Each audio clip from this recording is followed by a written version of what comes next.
India. ലോകരാജ്യങ്ങളിൽ വലുപ്പത്തിൽ ഇന്ത്യയുടെ സ്ഥാനം 7. ഇന്ത്യയുടെ ആകെ വിസ്തീർണം 32,87,263 കിലോമീറ്റർ സ്ക്വയർ. ഇന്ത്യൻ ഭൂവിസ്തൃതി ലോക ഭൂവിസ്തൃതിയുടെ എത്ര ശതമാനം? 2.42%. ഇന്ത്യയുടെ കര അതിർത്തി 15,200 കിലോമീറ്റർ. ഇന്ത്യയുമായി അതിർത്തി പങ്കിടുന്ന രാജ്യങ്ങളുടെ എണ്ണം 9. ഇന്ത്യയുമായി കര അതിർത്തി പങ്കിടുന്ന ഏറ്റവും ചെറിയ രാജ്യം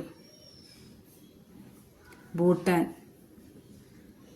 ഇന്ത്യയുടെ ഏറ്റവും ചെറിയ അയൽരാജ്യം മാലിദ്വീപ്. ഏറ്റവും കൂടുതൽ സംസ്ഥാനങ്ങളുമായി അതിർത്തി പങ്കിടുന്ന ഇന്ത്യൻ സംസ്ഥാനം Uttar Pradesh.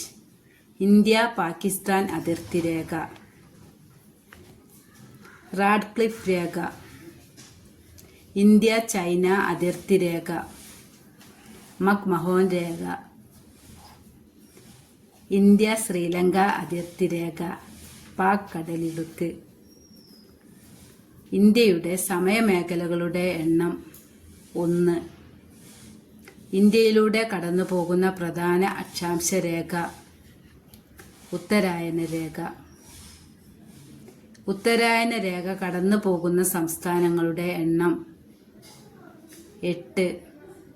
Indian standard time Greenwich സമയത്തേക്കാൾ എത്ര മണിക്കൂർ മുന്നിലാണ്?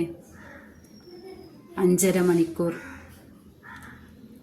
ഇന്ത്യയിലെ പ്രധാന ഭൂവിഭാഗങ്ങൾ ഉത്തര പർവ്വത മേഖല, ഉത്തര മഹാസമതലം, ഉപദ്വീപീയ പീഠഭൂമി, തീരപ്രദേശങ്ങൾ, ദ്വീപുകൾ. ഇന്ത്യയിലെ ഏറ്റവും ഉയരം കൂടിയ കൊടുമുടി മൗണ്ട് കേറ്റു സ്ഥിതി ചെയ്യുന്നത് എവിടെ? കാരക്കോറം. ഹിമാലയം എന്ന വാക്കിന്റെ അർത്ഥം മഞ്ഞിന്റെ വാസസ്ഥലം. ലോകത്തിലെ ഏറ്റവും ഉയരം കൂടിയ പർവ്വതനിര ഹിമാലയം. ലോകത്തിലെ ഏറ്റവും വലിയ മടക്ക് പർവ്വതം ഹിമാലയം. കിഴക്കോട്ട് പോകുന്തോറും ഹിമാലയത്തിന്റെ ഉയരവും വീതിയും കുറഞ്ഞു വരുന്നു. ഏഷ്യയുടെ വാട്ടർ ടവർ എന്നറിയപ്പെടുന്ന പർവ്വതനിര ഹിമാലയം. ഹിമാലയത്തിന്റെ നട്ടെല്ല് എന്ന് വിശേഷിപ്പിക്കുന്ന ഏറ്റവും ഉയരമേറിയ പർവ്വതനിര ഹിമാദ്രി. ഹിമാലയത്തിന്റെ വടക്കേ അറ്റത്തുള്ള പർവ്വതനിര ഹിമാദ്രി. ഹിമാദ്രിയിൽ നിന്ന് ഉത്ഭവിക്കുന്ന 2 നദികൾ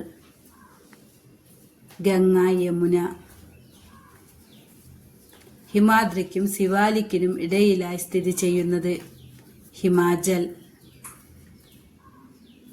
ലെസ്സർ ഹിമാലയ എന്നറിയപ്പെടുന്ന പർവ്വതനിര ഹിമാചൽ. സുഖവാസ കേന്ദ്രങ്ങൾക്ക് പ്രസിദ്ധമായ ഹിമാലയൻ നിര ഹിമാചൽ. ഔട്ടർ ഹിമാലയം എന്നറിയപ്പെടുന്ന പർവ്വതനിര സിവാലിക്. കുളു മണാലി താഴ്വരകളിലൂടെ ഒഴുകുന്ന നദി ബിയാസ്. സിംല, മസൂറി, നൈനിറ്റാൾ, അൽമോറ, ഡാർജിലിംഗ് എന്നീ സുഖവാസ കേന്ദ്രങ്ങൾ സ്ഥിതി ചെയ്യുന്നത് ഹിമാചൽ.